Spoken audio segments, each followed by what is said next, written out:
As you progress through the different belts in Jiu-Jitsu, you're going to encounter different problems. So in this video, I'm going to be giving tips for each belt from white to purple. I'm not going beyond purple because I'm a purple belt myself, but you might see that video coming out later. Let's start with the white belt. We all start here, and a lot of the white belts that I've trained or trained with make the same mistakes. One such mistake is not understanding how to maintain distance from open guard. They either always pull the top person towards them, which is just letting the top person get control of their upper body and pin them to the mat and pass their guard. Or they'll just kick their feet, push the top person away the whole round, but never actually establish a guard so that they can actually attack from bottom. If this sounds like you, here's what you should do. Go into your rounds and try to maintain distance between you and the other person, i.e. don't let them control your torso. So you want to be framing using your hands, your elbows, your knees, your feet to keep them away from you. And once you can do that, you can start playing different guards. Because you don't want to just be pushing them away the whole time because you're never going to be able to attack like that. So you want to make connections using your hands, your feet to establish different kind of guards like reverse De La Hiva,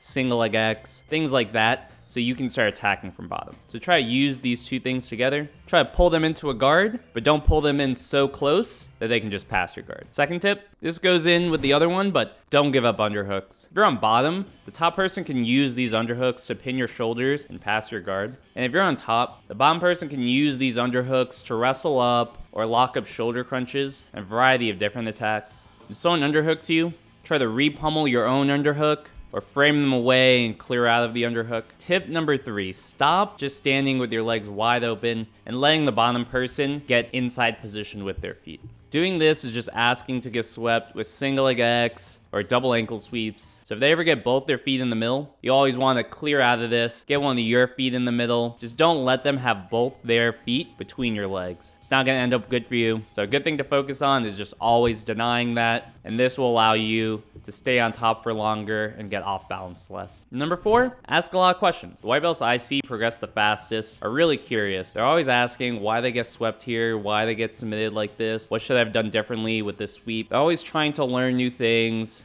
You want me to help fix your mistakes? Join Jiu Jitsu Lab. I do several calls a week where I break down your rolling footage and give you advice. I also have several instructionals on there that you can watch to get better. Number 5 is stop getting put in close guard. Close guard is actually really easy to avoid. Whenever you're between your opponent's legs, all you need to do is step one leg up and they can lock up a close guard. This stops them from locking up a close guard because your leg is in the middle, acting as a barrier. The last tip for the white belts is avoid getting injured. A lot of white belts, they start training, they really like it, and then they'll get an injury, have to take some time off, and never end up coming back to the gym. One tip I'll give you is avoid rolling with larger, spazzy people. Especially don't wrestle with them. Wrestling is even more dangerous than when you're on the ground, so combining that with a larger, kind of explosive person could definitely injure you. Oh my god.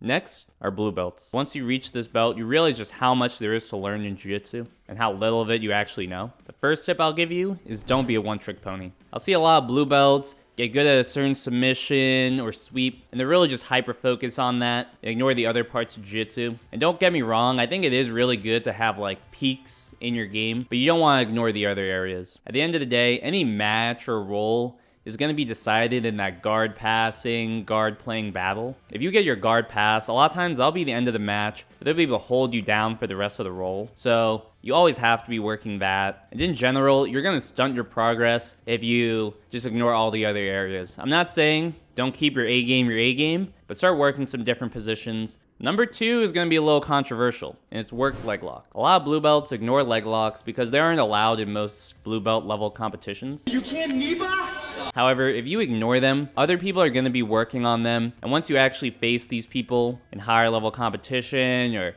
in the gym, you're going to be lost in these leg locking positions. And especially in no-gi, leg locks are a big part of the game, so you don't want to be ignoring them. And I'm speaking from personal experience. When I first started, I really disliked leg locks. I saw a lot of people relying on them, and honestly, I thought it was kind of a gimmick. So I hardly worked them, and I ended up paying the price. I remember in this one competition I entered, I got leg locked 3 times in a single day.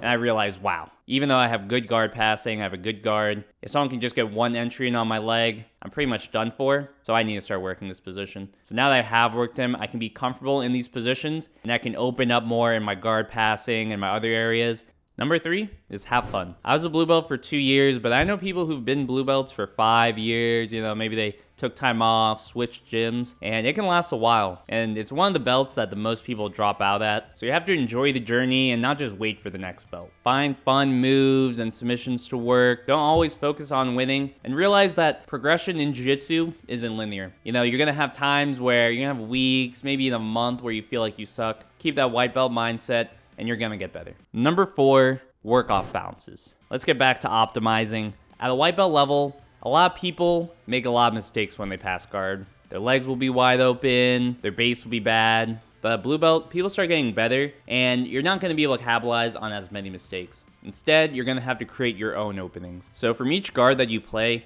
start working some off balances. Sweeps require momentum, so by off balancing the person on top, you can start manipulating their weight, and eventually they're gonna give you a reaction that you can use. Too often, I'll be able to just chill in a blue belt, reverse De La Hiva or De La Hiva, just able to keep my base without them moving me around. If you're a blue belt and want to make everyone aware that you are, check out X Martial, the sponsor of this video. By going to their website, clicking on their rash guard section, and filtering by ranked rash guards, you can get a rash guard that'll show off your new blue belt. X Martial has all different kinds of jiu-jitsu gear, made for hobbyists and high-level competitors alike, but they also have streetwear, which will help you meet fellow jiu-jitsu practitioners out in the wild. Check them out with the link in the description. They have great deals, which you can make even better by using my code JOSHRICH for 15% off. Now it's time to talk about the purple belt. Once you reach purple belt, you have your Jiu-Jitsu bachelor's degree. You have a few areas that you're really good in. However, there's still a lot of areas you've probably neglected at this point. Everyone's kind of developed their A game, and you don't want to get stuck in someone's A game and not know what to do. So you really want basic submission defense for all the major submissions, and have a game plan whenever you get put in each guard. This is going to let you hang even if you end up in someone's A game. Number 2 is keep practice intentional. No matter what you do in life, intentional practice is what's going to allow you to keep making improvements over the long term. I think as a purple belt, it's really easy to just get into the routine of showing up to class, drilling, rolling, and not making an active effort to apply certain moves or concepts into your game. And this goes for any belt. Always try to keep your practice intentional, have something to work, but it applies even more to purple belts because I think it's really easy to fall into it once you've been doing jiu-jitsu for a while.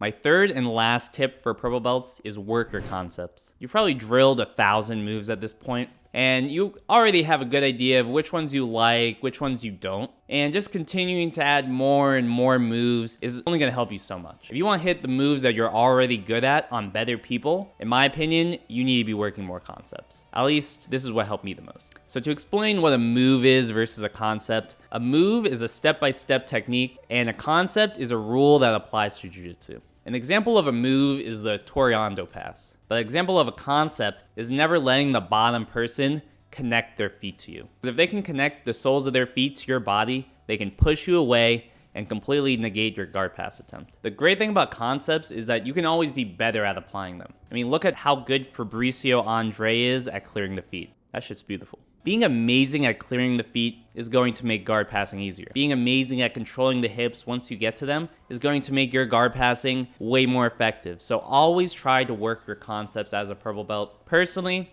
I was getting into the habit of when I couldn't hit my favorite pass, I just learned a new one, try working that. I felt like I was starting to plateau there. I was equally good at all these different passes, but you don't want to be that purple belt that can hit a million different passes, but only on blue belts. Try to work your concepts. I think it'll really help you. And now that's the end of the video. If you guys enjoyed, make sure to like. Also, check out Jiu-Jitsu Lab. It's where I'm posting all my instructionals. And I'm also doing several calls a week on there where I break down your competition and rolling footage. So check it out.